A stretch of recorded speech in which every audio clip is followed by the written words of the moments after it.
afternoon, and thank you for joining us. My name is Marie Stuckey. I'm the Member Relations Specialist here at the Maine Health Management Coalition, and we're really happy today to provide you with some great information on organizational achievements in health improvement, work cultures, and program success story solutions. We begin with a little background information for all of our webinars on the coalition for those who are listening in who are not members, and also some information for members on some upcoming events. So to start, let me just let you know that we're a nonprofit coalition that is purchaser-led, and we have multiple stakeholders in the groups you see on the screen there: consumers, purchasers, broker health plans, benefit consultants, providers, and affiliates. And working together with all these groups, our mission is to improve health and maximize the value of health services for employees and the dependents of the coalition members and all the residents of Maine.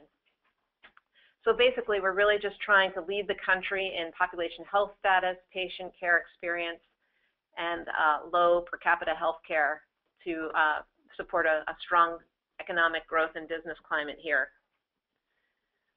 Some of the ways in which we achieve these initiatives are shown on your screen.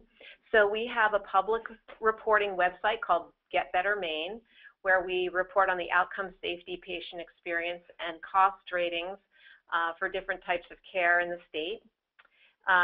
We also try to support our employer members by engaging their employee populations, whether it's through book clubs or special programs or wellness initiatives.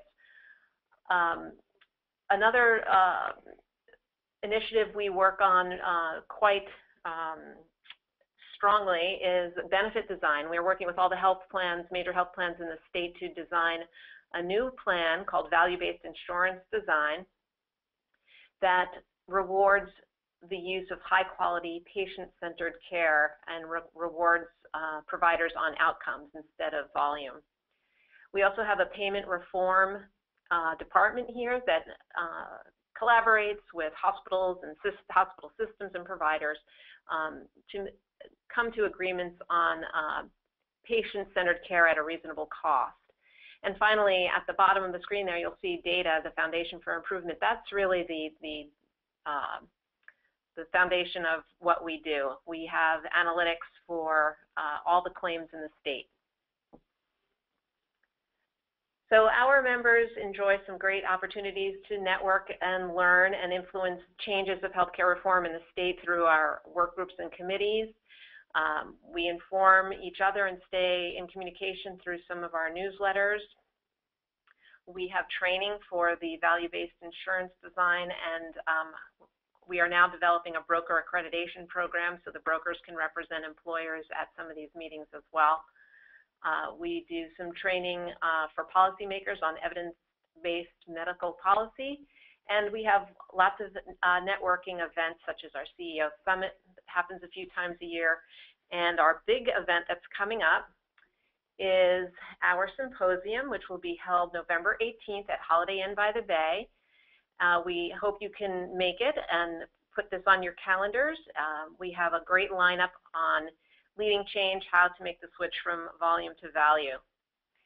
This slide just gives you a quick snapshot of our current member status. You can also find this on our website. And here's some of the great supporters of the work we're doing that work closely with us. So some of the benefits of membership include networking with other Maine health and business leaders, identifying the best practices for health plan design, accessing our great data analytics team, training your leadership and staff through our educational events, finding high-quality, reasonably priced healthcare services, branding your organization as a pioneer in support of Maine's health and economy, and working in some of our work groups and committees to make these changes. Our members also are able to benefit from these webinars for free, and they have voting rights in our elections, and also enjoy some discounted fees on health improvement services and products. So I would like to go ahead and introduce our first speakers Today we have Bowdoin College and Turk joining us to share with you some great successes that they've had. Our first speaker from Bowdoin is Tama Spurry, and she joined Bowdoin College in July of 2002 and is currently the Vice President for Human Resources. She has worked in human resources since 1986 at Bergdorf Goodman, the Stop and Shop Supermarket Company, and Fleet Boston Financial before joining Bowdoin. She holds a bachelor's degree from Syracuse University and has both SPHR and SHRM SCP certifications. Also from Bowdoin, today we are joined by Kristen Steinman, the Human Resources Coordinator. She joined the admissions office at Bowdoin College in 1997 and has worked in HR for the past 16 years. Kristen oversees the daily administration of the Workers' Comp program and coordinates the college's Health and Wellness program. She holds a bachelor's degree from the University of Southern Maine and has recently received her WCP certification. And then finally from Bowdoin, we will be joined by David Francis, the web programmer for information technology, and he's worked as a computer programmer for almost 20 years, the last 14 of which were at Bowdoin. He enjoys a number of athletic endeavors such as running, cycling, basketball, tennis, and kayaking. And as a vegan for 8 years, he's also interested in nutrition and the positive effects of healthy eating on athletes. So with that, we're going to turn it over and have Tama speak first. And thank you so much, Bowdoin College. Thank you, Marie. I think we're going to go to our presentation. Yep, okay, hang on. Perfect. So at Bowdoin, we're going to talk a little bit about our Couch to 5K Walk This Way program and how we got started with this and give you a little bit of detail around how our program has operated over the last few years. So to give a little background, really Kristen on my staff deserves most of the credit for this wellness program because, as it mentioned, Kristen coordinates most of our wellness offerings at Bowdoin over the course of the year. And like many organizations, we need to create programs that are interesting to employees but are fairly low cost, inexpensive, kind of our mantra over here. So in 2003, we were approaching summer, and we don't really offer our typical wellness and fitness programs during the summer, but we wanted staff to continue to exercise, keep moving. Maine in the summer is a great place, so we wanted to think about how do we get people outside and moving during the summer. We wanted something to be simple, easy to administer, as again, this is often the time that we're taking vacation, etc. And so Kristen, came in and said, what do you think if we do this Couch to 5K program? We found this, she had found this app at coolrunnings.com. It was $1.99, so that fit our budget. And I thought it was a great idea. And I have to say that one of the things about getting started is we needed something that was going to be, we thought would really be attractive to employees, whether they were beginner runners, advanced runners. And I also think that one of the things you need when you get started is a Kristen, somebody who can champion this and be the person who can be excited about it and who can really make it exciting for your employees. And so actually, I'm going to pass it over to Kristen, who is going to talk about what she did as next steps in this program. Thank you, Tama. One of the things that we determined is when we didn't have our fitness and wellness classes in the summer, that people that are athletes, they can find their own fitness and wellness outside. We wanted to recruit the people that don't exercise as much. So what we decided to do, and it was something that was on Tama's bucket list and myself, was to run a 5K. So we wanted to look on campus and find coaches, use our own people, save some money, that we knew were joggers or runners. So we recruited colleagues that could help us run the program. Of course, Tama and I could coordinate the program, but we weren't runners and joggers to be able to teach people how to start slowly and build up over the next 9 weeks. We did offer them a small stipend to commit to one time, over 9 weeks. And when they decided that they would do this with us, they also passed along the word to their colleagues, trying to get more people interested in it. We started promotion in the spring through email, web, Facebook. We did posters. We asked Fleet Feet Running, which is located in Brunswick and Portland, to be part of this. They offered a sneaker discount. We also included OA Center for Orthopedics, and they came in and did an informational session on the importance of stretching and injury prevention. In the left-hand corner, you're going to see one of our coaches. He is one of several that we use, and that poster ended up getting some people to participate in the program. He was a real person that struggled with it. He did it over the course of the summer, and so people could see that with a little bit of time and training, they too could be running like Richard. Of course, when you see people running a 5K, they always look happy. But I can tell you, honestly, we don't always look happy out on the course. But our coaches do encourage each other to keep going, along with employees, are very supportive of each other. So now we're going to pass it over to David, who is one of our coaches, so that he can actually walk you through what exactly the program is and how, as a coach, he keeps us going. Okay. Well, basically, the program, is it's all measured out very carefully by the Couch to 5K app, and it is just 3 days a week and 30 minutes a day. We usually start with a 5-minute warm-up walk, and do a little bit of stretching even before that, and then we break into various intervals of running. We start off just doing 1-minute jogs followed by 3-minute walks over, and then we're up to, on our current iteration, what are we up to, 25 minutes? We're up to 25 minutes. Yeah, we're just jogging 25 minutes, and it's very new for a lot of people. It's pretty brave, some of them, to come out. They're not, some don't believe that they can do it, so that's what we really have to point out to them, is that this program is going to be nice and slow, and we're going to answer questions for everybody, and people do have a lot of questions, and so we try and take care of that as much as possible, and we give them this nice structured, you can see here all these little workouts, it's all, they can look ahead and see what's going to be coming ahead, and so it all becomes very digestible to them. And the mobile app is nice as well, because it allows people to, even if they've missed a session or two, they can do it on their own. Okay. So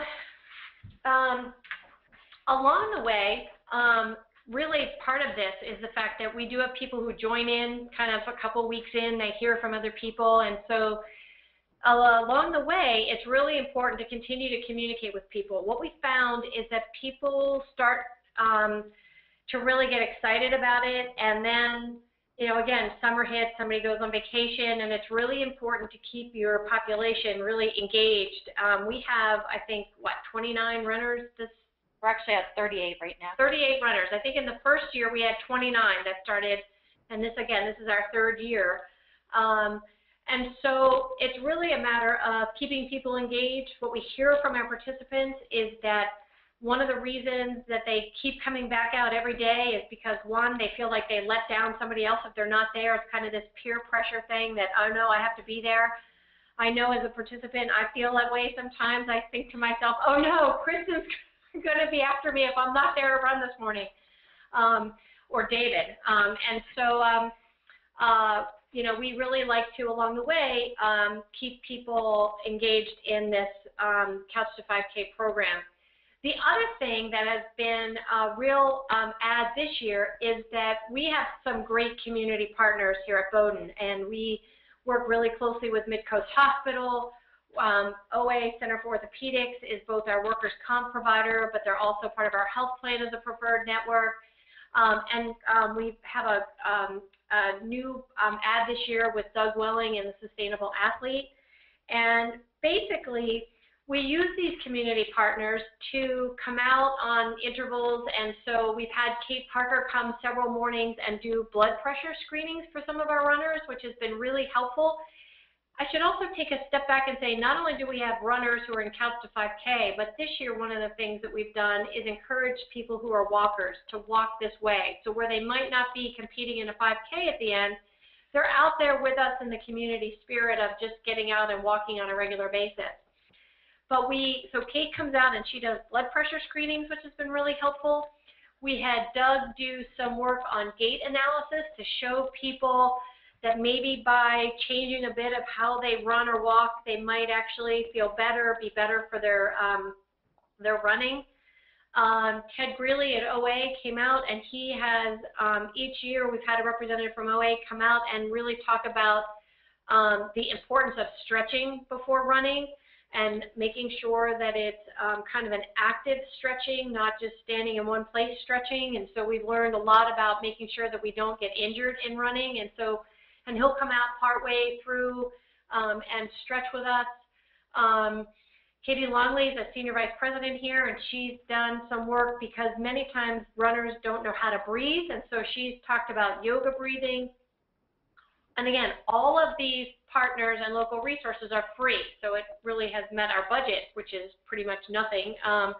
But again, what happens is those people who participate, it kind of energizes them every day. And one of the things that we found is people will give us this feedback as they're going through it to say, wow, I've lost 18 pounds, or wow, I feel so much better. And so here you can see our 3 teams. In 2003, we ran a 5K in Freeport. We've done the Run for the Fallen last year, and that will be our 5K this year. So you can see our team has kind of, been about the same or grown a little bit each year.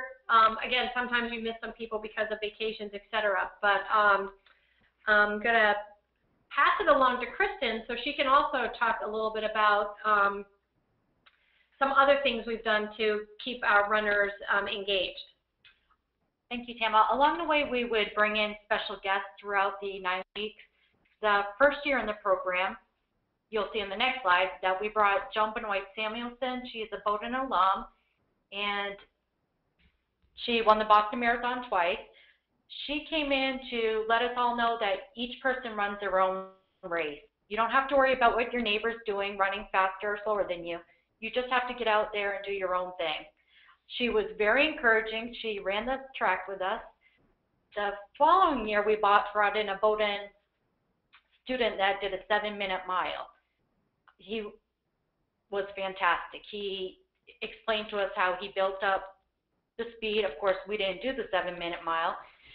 And lastly, this year we brought in Lee Nelson from Channel 6. He did a live morning show with participants. He actually ran the track with us too, and it was exciting for people at the campus to have different people come in.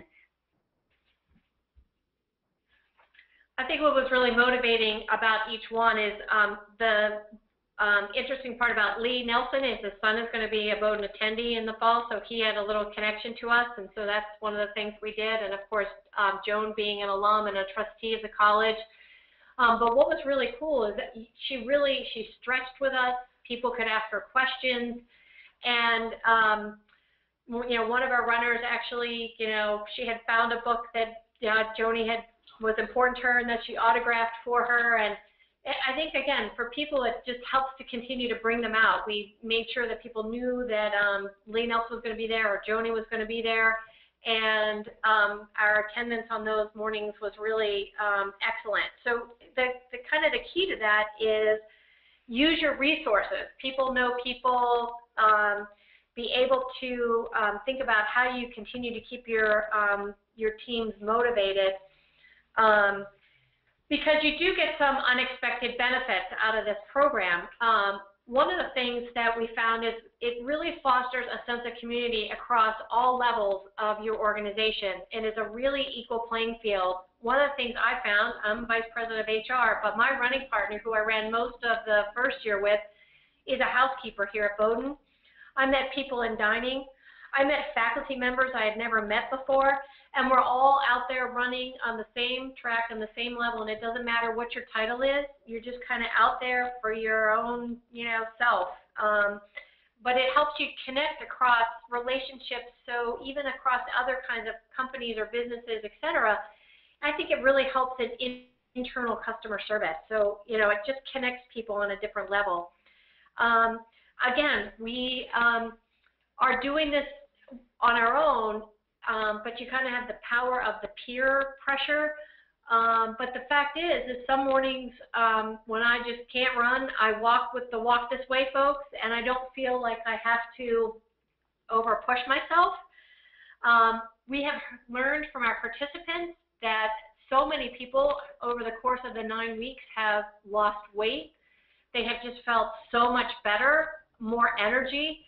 We've learned from participants that it truly helps their mental health to be out there, a part of this group. One of our participants in the first year is now an active runner. He's a faculty member. He came back to a meeting we had earlier this year and basically talked about the fact that he attributes this program with the fact that he never ever ran before, and now he is looking at, running a 10K. And so people at least transition in their lifestyle to be more active. And we want that part of our benefits plan is to keep people active and moving, because active and moving people are less likely to then maybe have chronic conditions. And we've seriously helped. In our first year, we'll show you this in our last slide, but one of our runners lost 25 pounds. She never thought she could do this. She walked a significant portion, but was out there on a regular basis. And again, each person has to do this on their own, but we have seen and heard from lots of participants at this point how beneficial this is. And we also think that translates back to then our health plan, because again, healthy, running, active people are not then your users of chronic condition type healthcare in our plan. And so our unexpected benefits, we're not only getting people to be healthy and out there, but also really has engaged our whole community. I also think an unexpected benefit is one of the things that I think we found last year is running for a cause at the end, running for the fallen, I think was also a motivation for people to do something and then feel like they have an opportunity to give back. So another unexpected benefit. Kristen's also going to talk a little bit about some of the lessons that we learned in our process. Well, we're now in year 3 of our Couch to 5K program, and as Tamma mentioned earlier, we added an extra program to it this year called Walk This Way, because not everyone can run. Some people might be dealing with a knee injury, a back injury, but we want people to just get outside and get moving. We also have discovered that you need to choose a 5K that's close to the end of your 9-week program. Our first year, we chose a 5K that was 3 weeks after the last day of our 9-week program. That's not a good idea. People lose momentum. They don't necessarily stick with the program, some. And we also decided after the first year, don't pick a 5K that has a lot of hills. So we have now started, we're in our 2nd year of doing Run for the Fallen. It's over at the former Naval Air Station. And it's a great race. It's recognizing people that have lost family members to the war. And they're spread out on the course, and they're there congratulating you. They're cheering you on. One of the things that our participants have really liked is our coaches will come back out on the 5K race and run you in the last half mile. It's great to have them there to cheer you on. You have all of your family and friends waiting for you. It's just a good thing to cross off your bucket item list. Like we're on our 3rd year, we keep coming back. We also have decided on year 3 to use a lot more of our digital and social media sites. Coaches get on there and post ways for injury prevention, things that you should eat before going out for a run. We have also provided a sneaker scholarship. This is beneficial because the only thing you really need to invest in is a good pair of running shoes. It doesn't mean you have to go to the most expensive store. but it's helpful to have, preventing injuries is to have a good pair of shoes, and we will provide a scholarship to someone if they need $50 towards the cost of the shoe. So even if you don't go out on a run because of an injury, or if you don't continue, you still have the sense of accomplishment that you finished this program. I'm going to let David finish it up on what we've gotten out of the program. Alrighty. This here is Nina. Is that how you pronounce her name? Yeah. Yeah. And I mean, she was inspirational. She was always there at every day, and she's not a fast runner, but she kept with it, and you can see, you know, she's one of the people who lost a lot of weight, felt much better, and so she's an example of what it's really all about. And if you're looking for something to try out, this program is just great because it's very low cost, and what's remarkable is the way people participate in it. I mean, I don't have the actual numbers, but the dropout numbers are surprisingly low. I always thought, you know, we'd start with 30 and end up with 15, but we usually start off with 30 and end up with maybe 28, or sometimes more than that. People come in halfway. So it's a program that seems to be very popular, and people will stick with it. And it's not a whole lot of effort institutionally wise, or at least not financially speaking. So I think it's a great program, and I imagine we'll be doing it for years to come. Yep, and this is Tama, I'll just finish it off by saying the interesting part about this is that Nina was the final runner to cross the finish line of our first 5K, and we were all there cheering her on, but all of us finished. And it didn't matter how fast and didn't matter how slow, but that sense of accomplishment, I think we all felt when she crossed the finish line was really amazing, kind of inspirational.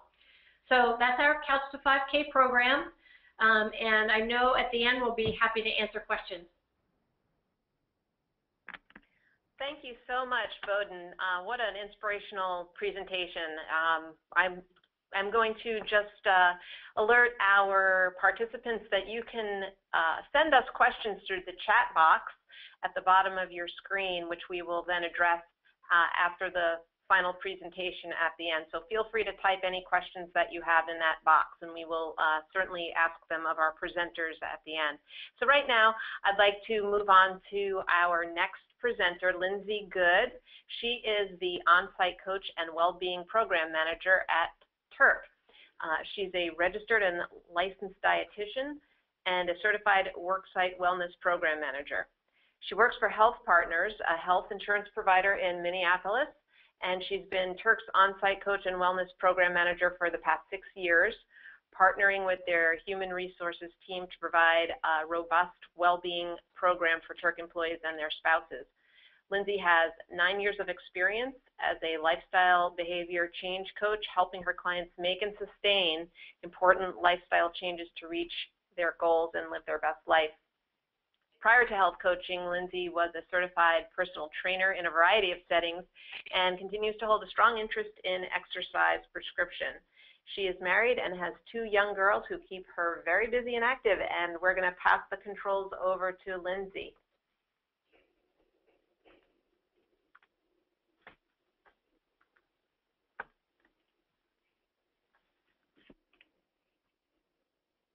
All right, this is Lindsay Good. So thank you for the nice introduction, and I'll be telling you all about Turk's Life Works at Turk program.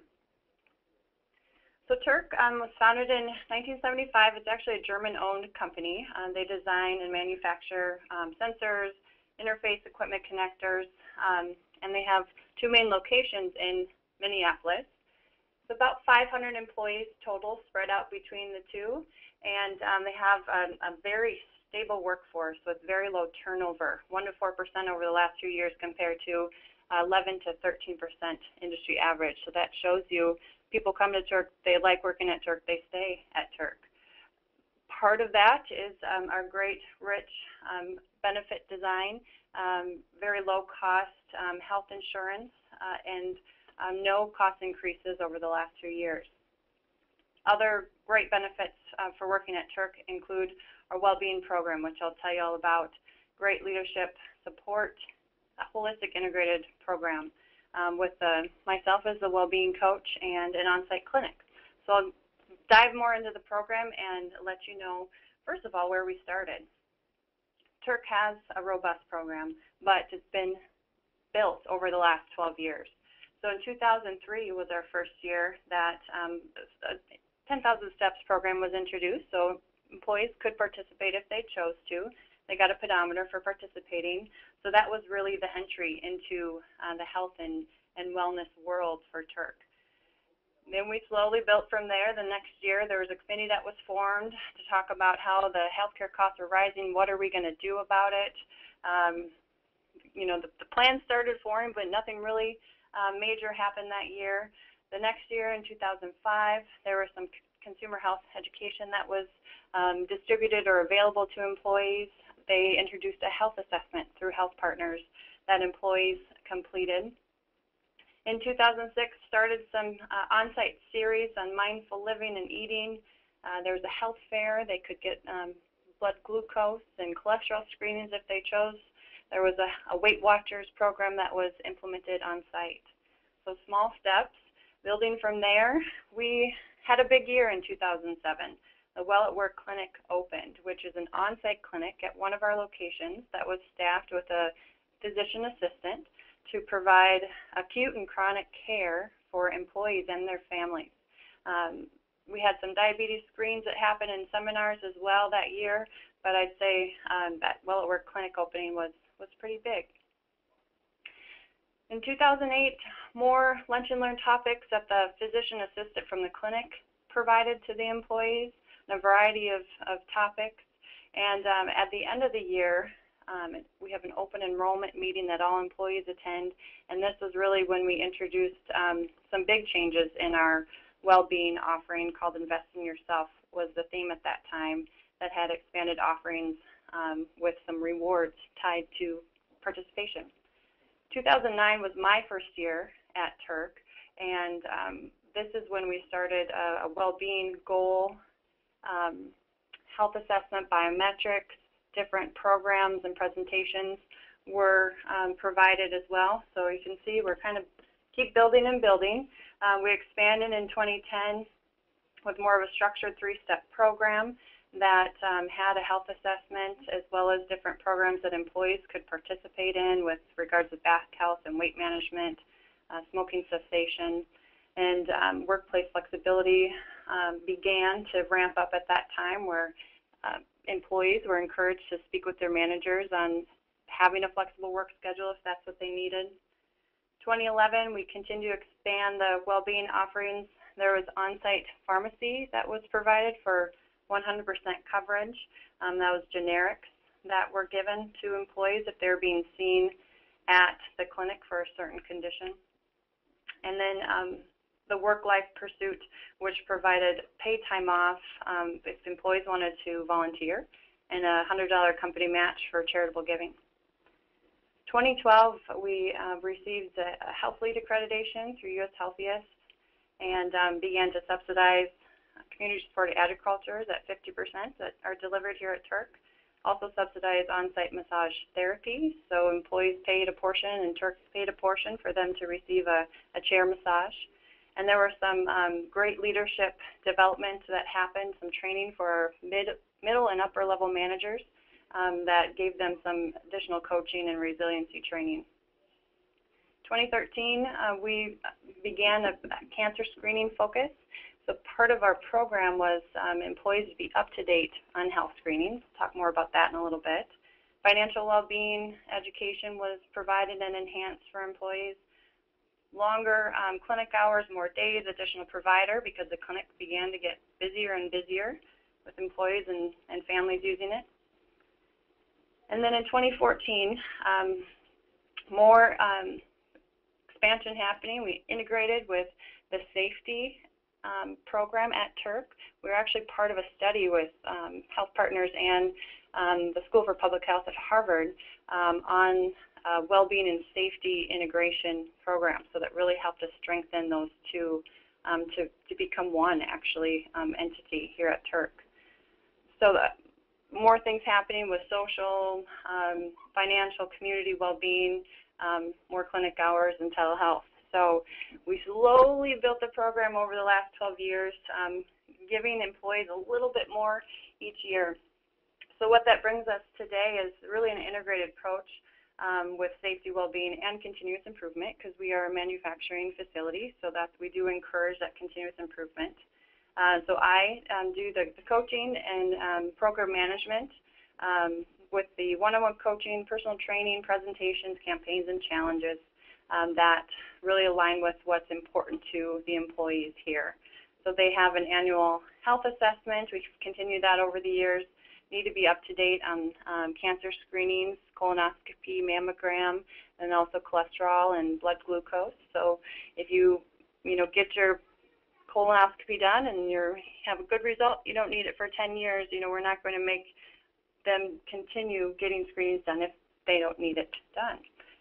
If you came up at high risk when taking the health assessment for heart disease or diabetes, you have a different path for some coaching with me, and also a plethora of well-being activities that I'll tell you about. We focus on the 5 dimensions of well-being: career, social, physical, financial, and community, and offer different activities with each of these different areas. So in the career area, we offer career coaching. This is really human resources offering this coaching. They have special training, some intrinsic coaching background, so they do that. Rosetta Stone language courses are available for employees. Again, we're a German-owned company. People are traveling to Germany for their job.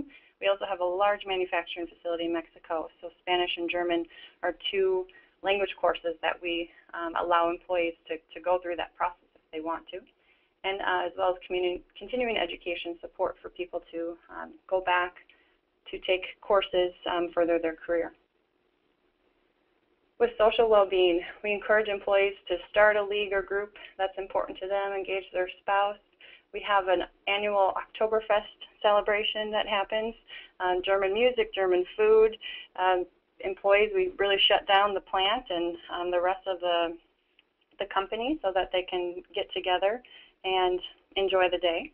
There's volleyball teams, softball teams, and sand volleyball happening with all groups from Turk. For physical well-being, there's tons of offerings in this area. Some to note, we have an annual 5K, that's a walk and run that starts and ends at Turk. This will be our 3rd year, and each year about 150 employees who participate. So that's on the morning of our Oktoberfest celebration, so it's a great way to kick off that day. I am a registered dietitian, so the Healthy Dining Initiative at Turk was something that I was really passionate about, to provide healthier choices in vending. We have lots of seminars and meetings that they bring food in from local areas, so I did a rundown of all the restaurants and made some suggestions based on nutrition for the folks here who do the ordering of the food, to provide some healthy, balanced choices for these events. And we do a healthy cooking competition. I don't remember if I mentioned this, but on one of the first slides, there is 30 different languages spoken here at Turk from our manufacturing floor. So lots of ethnic backgrounds.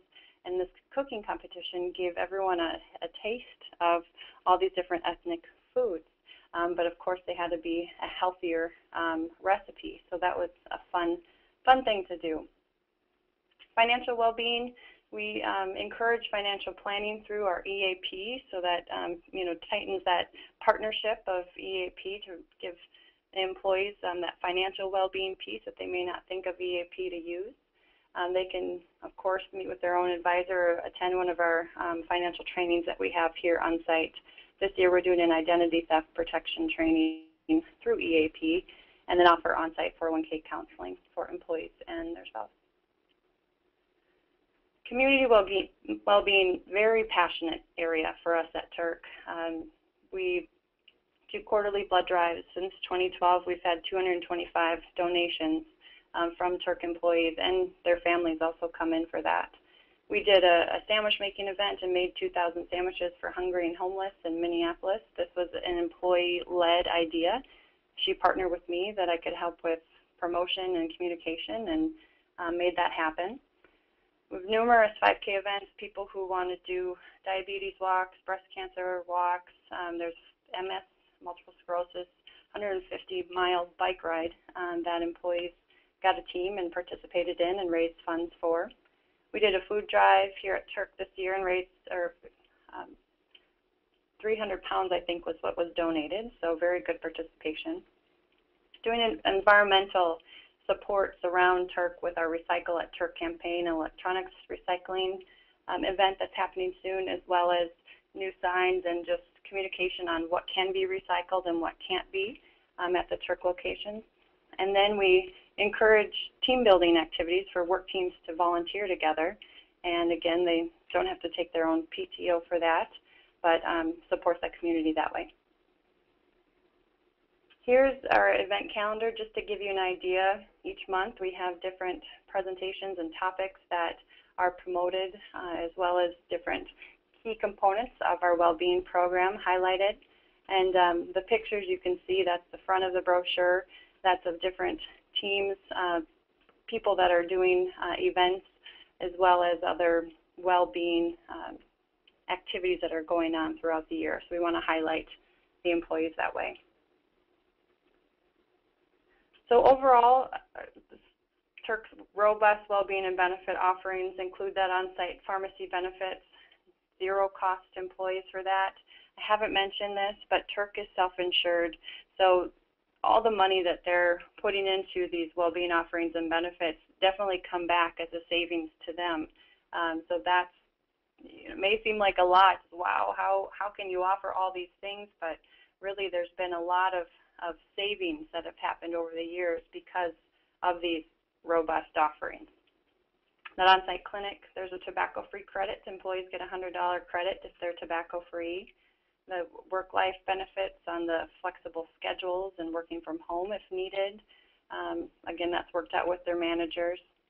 I mentioned the pay time off and company matches, $0 increase in employee premiums because we haven't needed to increase the cost for employees because they're staying healthy, and we have a very low single-digit premium increase from the health insurance side. We offer scholarships for the employee dependents, $1,000 scholarship. That's a new thing we did this year. The CSA, employees and their families get a free membership to a local athletic club. Learn to Live is a new offering this year. It's an online cognitive behavioral therapy program for stress, depression, and anxiety. Employees and their families can participate for free. The safety initiatives that we have going from that study last year to bring together well-being and safety has been such a great enhanced benefit, as well as a continuous improvement. So some keys to our success and things I want to highlight. Number one is the huge importance for having organizational and leadership support. Really, that strong top-to-bottom buy-in is what's going to make a program successful, period. So you have to start there to have a successful program, and that's why Turk has been so successful, because our CEO and on down to the middle management and the employees, they all support this. Resources are plentiful and free. You know, the free memberships, the healthy dining, walking paths. We have maps for people to take a break, to go for a walk, and where do I go, what's a safe route, so we provide that. You have to make it easy to be healthy for employees. Relentless communication about the offerings, the culture of well-being. That's not over-communicating, but it's being creative on your delivery of communication. We have restroom readers on the stalls in the bathroom, a place where you can put flyers and other promotional information. So you got to get creative on where you're doing this with social media, as well as throughout the buildings and where people will see it. You have to make it easily accessible, so have activities, things that are located right on site. We bring the blood mobile here. We have volunteer events here. We bring the clinic to work. Those types of things make it easy for people to choose the healthy way. You also make it personal, to set a well-being goal that's important to them. When we received some kickback on the program, I think it was due in part because people thought we were pushing a program on them, but we flipped it and said, no, we are providing you, we're supporting you in things that are important to you, providing you with these offerings and benefits to support what you need. Culture of well-being continually evolves, so we ask for feedback and suggestions from employees, what's working, what's not, how can we change our offerings to give you what you need and what will help you and your family. The on-site clinic has been huge. The free prescriptions, we've seen better managed blood pressure, better managed diabetes, and cholesterol. And there's so many things that are happening because employees can get the prescription right at work. They have that monthly follow-up for blood pressure management, for example, so that they know where they're at and taking the prescription. So we remove that cost issue. Well-being champions are also very important. You need to have well-being champions from the top to bottom. So our CFO is part of our champion team, as well as a line manufacturing employee. So you have all different people supported and recognized. We also share success stories, and that encourages others to learn from what other employees are doing out in the community or things that they're passionate about, races they've completed, a cancer screening they received to find out they had cancer and were able to be cancer-free because of that. Those are very powerful for employees to hear those stories and want to do the same or find something that they're passionate about as well. And then also branding your program, creating a logo. We actually did ask the employees what their suggestions were for the LifeWorks at Turk program, and it was voted on, and that's how we chose that brand and worked with marketing to create that logo. And finally, to give you some low-cost strategies, because I know some of the things that we do here at Turk, they are costly, but they don't have to be. So partnering with local organizations can help save money. A free presentation, we just did one from a local park district to give employees maps and ideas on how they can be active outdoor in the parks in the area. Utilize health insurance offerings. Who is your health insurance provider? What do they have available for free for you? What county and state resources are out there? National programs. The CDC's Healthier Worksite Initiative Toolkit is phenomenal with robust information that you can plug and play for your own organization. And then thinking out of the box about the environmental supports, things that I talked about that we do here at Turk. How do you make a healthy environment so the healthy choice becomes the easy one? Employee-led events, potlucks, things that cost very little money, but you're engaging in social well-being as well as getting that community involvement and support. Intrinsic rewards, really connecting back with what's in it for you. Why is this important for you to make these changes? Is it you want to be around for your grandkids one day? Whatever it might be, to really get rid of all or some of the extrinsic thinking and bring it back to intrinsic and what's important. Partnering with safety for manufacturing and other companies, it has a budget. They have normal meetings that they have to do for the employees. Can you partner with them and get wellness in the door that way? And then also social media, Facebook, Twitter, those types of ways for sharing information and getting the word out there that way, because we're all a part of it. That's all I had today to share with Turk, or for Turk, and open to questions I know that are going to happen. Lindsay, thank you so much. What a robust program and very holistic approach. We do actually have some questions, so I'll just go ahead and read them off to you. The first question is for Bowden, asking, have you actually measured participant use of the health plan to substantiate your belief that participants use the health plans less and cost Bowden less in claims costs? We have not measured that. We get it more anecdotally because I always get worried about people then not wanting to participate in programs if we think we're looking at their information out of the health claims. But by talking to the participants, they're really willing to share how much this has impacted their health and specifically, their diet, their weight loss. We've had one person talk about the fact that she suffered from depression, and this program through the summer has been so significantly helpful in the fact that she finds that she doesn't need to utilize, again, working with her doctor, prescription drugs and those kinds of things. So more anecdotally, not that we have done officially. Thank you.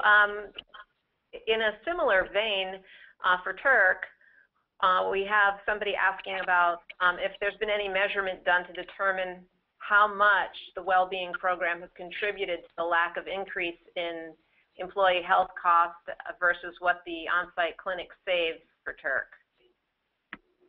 We have not broken out, the difference between the two.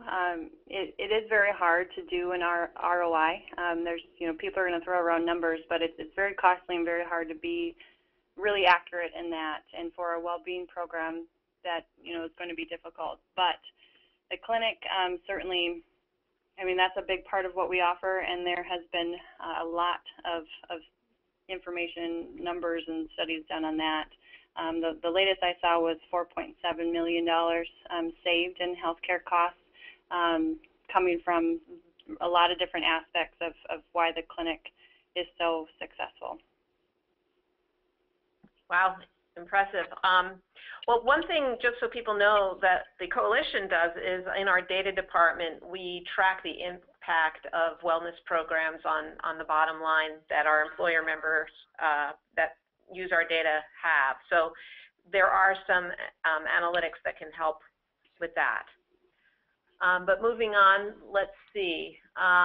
For Bowdoin, have you measured any changes to the work culture as a result of the Couch to 5K program? No, I have to say that under our former president, we've not been tasked to measure kind of return on investment. So again, often we do this with anecdotal information, and what we hear from participants at all levels is how much this community involvement has really lent itself to then other people joining the program in the subsequent years. They've heard about the fact that it's really a great community event, and it's something that, again, people look to their peers to provide them with motivation, or it's kind of that implied, oh no, if I'm not there, this person who I run with every day is not going to have someone to run with type approach. So again, not on a formal basis, but truly we get each year we run this program a lot more, again, comments, anecdotal information, people telling to friends, and that's why I think each year we have a few more people who participate. Okay, so Lindsay, as the well-being coach there, what would you say is the predominant issue that people come to you with that is not health-related, but just more related to general well-being? Stress, absolutely. Stress is a big issue. I know for a lot of different people, a lot of different organizations, Turk isn't special in that way. And that's actually what led us to partnering with the Learn to Live, the online behavioral, cognitive behavioral therapy program. We would be meeting to talk about their high risk for diabetes and, all the healthy changes they can make with diet and exercise and all these different areas. But then, it comes back to, I have high stress. That's not something that's important to me right now, is to work on weight loss. I need to manage my stress first, and that's going to help then me focus on weight loss down the road. So definitely stress.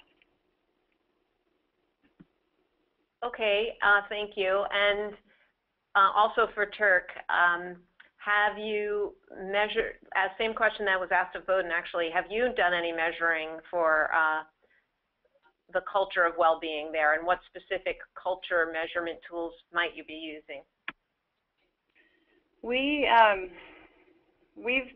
2 years now have done a climate of well-being survey for employees.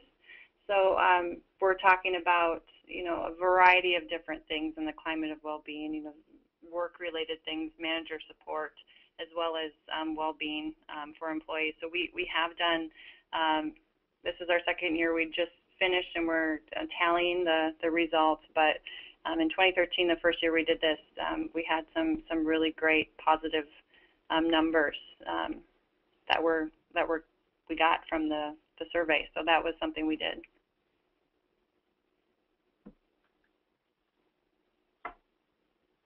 Okay, and how are you identifying what intrinsic rewards to offer?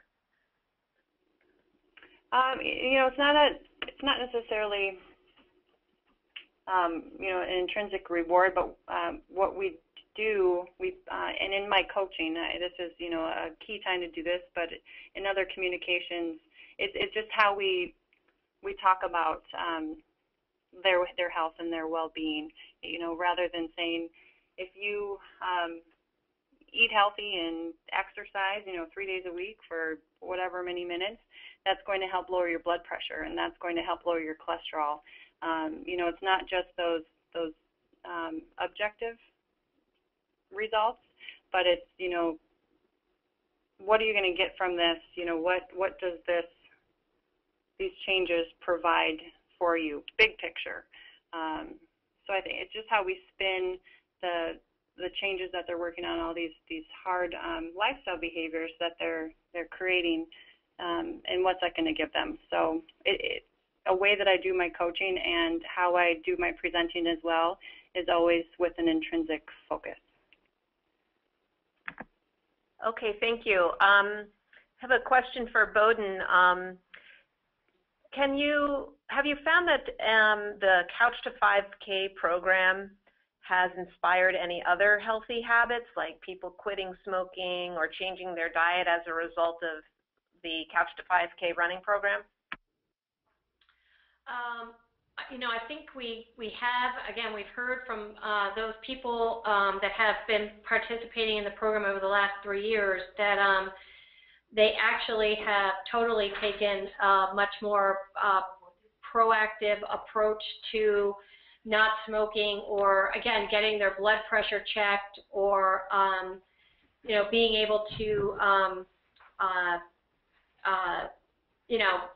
what we've heard a lot more about is weight loss.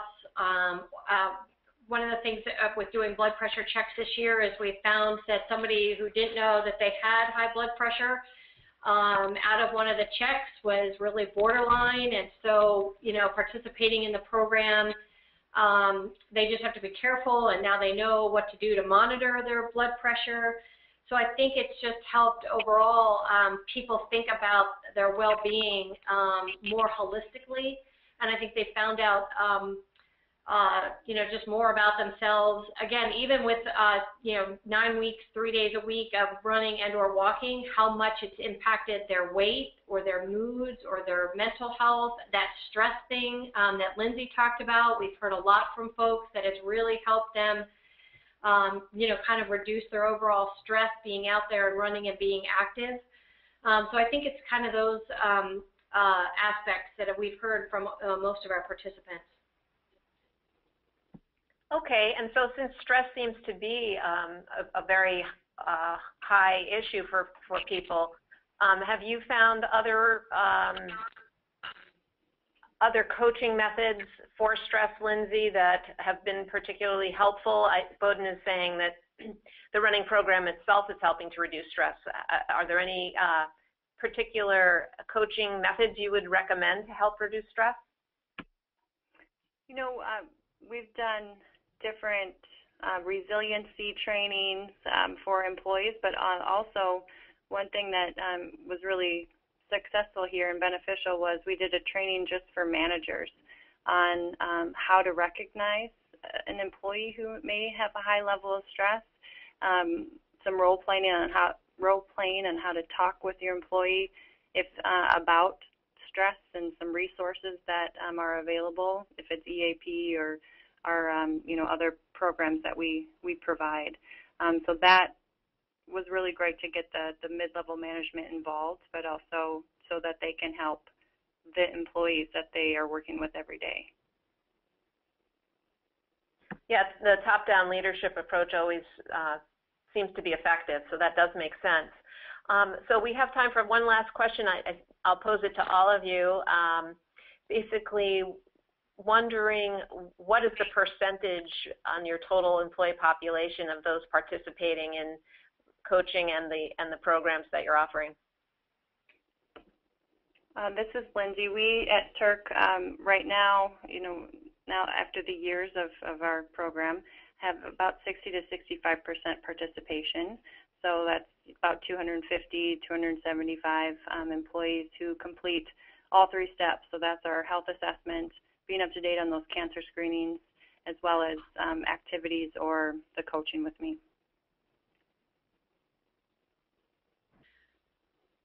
And just this is Tama at Bowdoin. Basically we're a population of just under 1,000 employees. So, each year we have about 30 employees who do it. So it is a very small percentage. But again, each year it captures a few more people, and we do offer other wellness and fitness programs throughout the course of the academic year. Again, we often lose members of our faculty, et cetera, who work on the academic year schedule. So they're not around, they're out doing research, et cetera, in the summer. So our population at Bowdoin kind of decreases during the summer. So probably a greater portion of our summer population is here participating, but in the overall, this is just a really tiny, minute piece of just one program that we offer over the course of the year. Well, that one little piece certainly sounds like it's been successful. So I'd like to thank all our presenters today for your time and sharing your wonderful success stories. If anybody listening is interested in learning more about membership in the Maine Health Management Coalition, please feel free to contact me at the number or email on your screen. And again, remember, we do have a great symposium coming up available for members and non-members to participate in November, and you can contact me for more information on that as well. So again, thank you so much to Bowdoin and Turk and to our listeners, and have a great day. Thank you so much, Marie.